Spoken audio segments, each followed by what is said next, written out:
রাসূল সাল্লাল্লাহু আলাইহি সাল্লাম বলেন, বাল্লিগু আন্নি ওয়ালাউ আয়া, আমার পক্ষ থেকে একটি আয়াত, একটি হাদিস যদি তোমার কাছে পৌঁছে, তুমি এটি অন্যের কাছে পৌঁছে দাও। সুবহানাল্লাহ।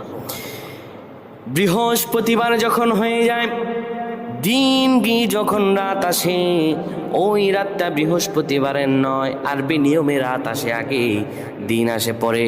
রাত গভীর হয়ে যাওয়ার পরে কোনো বান্দা যদি ঈশারের সালাত আদায় করে, একটা পবিত্র বিছানায় যখন যাবেন আপনি, ওই বিছানাটা যেন পাক ও পবিত্র হয়, ওই বিছানায় আপনি সুন্দরভাবে বসে যাবেন।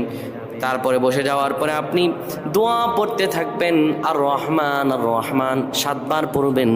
এরপরে পড়বেন আল্লাহুম্মা বিইসমিকা আমুতু ওয়া আহইয়া, ঘুমানোর দোয়া পড়বেন। এরপরে বুকের মাঝে আপনি দুরূদ পড়ে 10 বার মনের আশাগুলো নিয়ে আল্লাহর কাছে দোয়া করে পবিত্র বিছানায় ঘুমিয়ে যাবেন। আমার আল্লাহ মুহূর্তের মাঝে আপনার দোয়াগুলো কবুল